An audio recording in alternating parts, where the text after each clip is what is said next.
Money has always had the power to seduce. It promises freedom, beauty, prestige, and in some cases, love.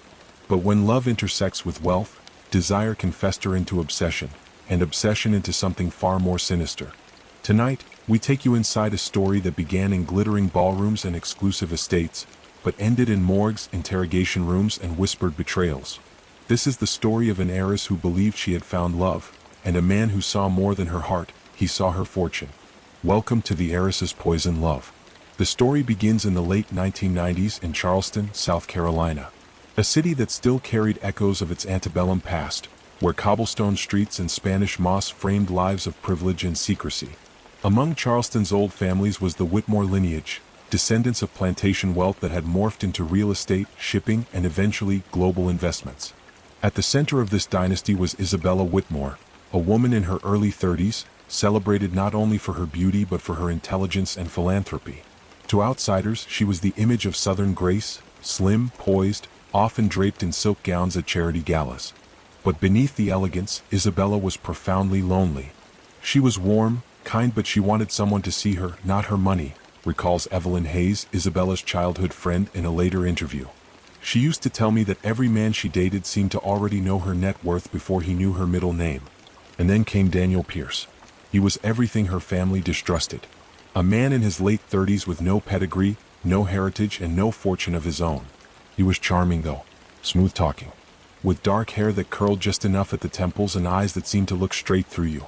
He worked in high-end architecture, at least that's what he claimed. To Isabella he was different. To her family he was a risk. Their romance ignited quickly. The tabloids called it a fairy tale for the new century. Photographs showed Isabella smiling for the first time in years. Daniel escorted her to art auctions, to horse races, to midnight yacht gatherings along the Charleston coast. Her friends said he listened to her, that he made her feel alive. But there were subtle fractures, cracks only visible to those who dared look closely. Isabella's staff noticed that Daniel asked too many questions about the estate's accounts. He lingered in her father's study when financial advisors visited. At dinners, his eyes darted toward the expensive wine, the jewelry, the signatures on documents. But Isabella dismissed the whispers. After years of skepticism from men who saw her as a bank account, she desperately wanted Daniel to be real. By 2001, they were married in a cathedral dripping with chandeliers and roses. Guests recalled Isabella glowing in lace, her voice trembling as she recited vows. Daniel, by contrast, was calm, composed, his smile unwavering. It should have been a new beginning. But it was the beginning of the end. The first signs were emotional. Daniel became controlling, critical. He monitored Isabella's friendships. He demanded access to her schedules, her communications. At times, he belittled her, but always behind closed doors. In public, he remained an attentive husband. Then came the second sign: financial pressure. Daniel convinced Isabella to shift millions into joint investments. He pitched development projects, overseas ventures, and elaborate business schemes. Some funds vanished without explanation. Whenever Isabella asked, Daniel brushed her off with promises that the money was tied up, that she just didn't understand how business worked. And finally, the third sign: rumors of infidelity. A young woman, barely 21, was seen leaving Daniel's downtown apartment building. When confronted, Daniel swore it was a misunderstanding. Isabella, bruised by years of distrust and love, swallowed the denial. But in the spring of 2003, something far darker emerged. Isabella fell ill.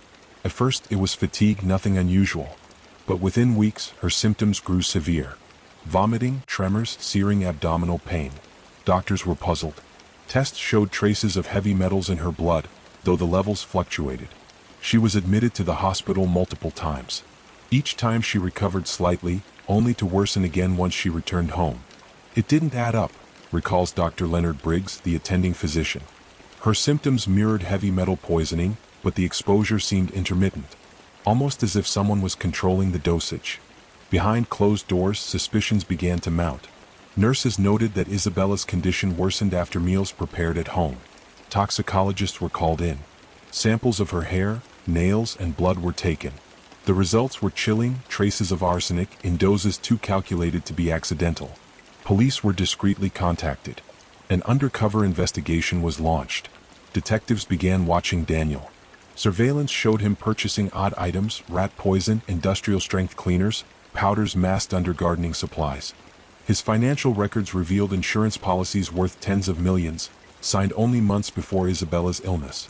And then there were the search histories on his laptop: poison symptoms, lethal dosages, how to mask toxins.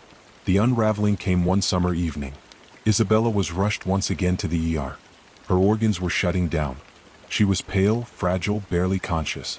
Detectives seized the opportunity. They executed a search warrant at the couple's home. Hidden in the pantry beneath bags of flour, they found containers of arsenic compounds. In Daniel's private study, they discovered documents mapping out inheritance transfers. It was greed, pure greed, states Detective Mark Reynolds, lead investigator. He wasn't killing her in a fit of passion. He was killing her in installments, slowly, methodically. When confronted, Daniel denied everything. He claimed Isabella was sickly, that she had a delicate system. He suggested that old paint in the estate's walls might have contaminated her. But forensic evidence tied the compounds directly to the containers found in his possession. Even more damning, a witness came forward. The young woman seen leaving his apartment? She admitted she was his mistress.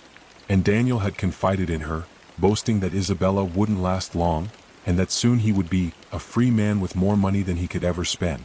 Isabella, fighting for her life, was told the truth. She wept, not for herself but for the betrayal.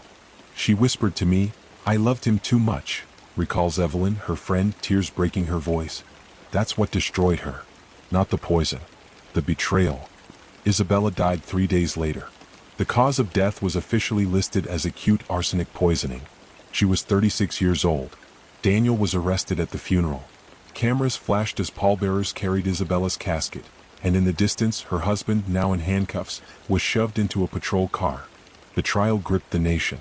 Prosecutors painted Daniel as a predator, a man who hunted wealth, wrapped himself in charm, and slowly drained the life of the woman who loved him. Forensic experts detailed how arsenic builds in the body, how dosages can be staggered to mimic illness. Jurors squirmed at the photographs of Isabella in her final weeks, her once luminous face now gaunt, her eyes hollow. Defense attorneys tried to spin doubt. They suggested accidental exposure, workplace contamination, even Isabella's own depression. But the mountain of evidence was too steep. After weeks of testimony, the jury deliberated for just 4 hours. Daniel Pierce was convicted of first-degree murder and sentenced to life without parole.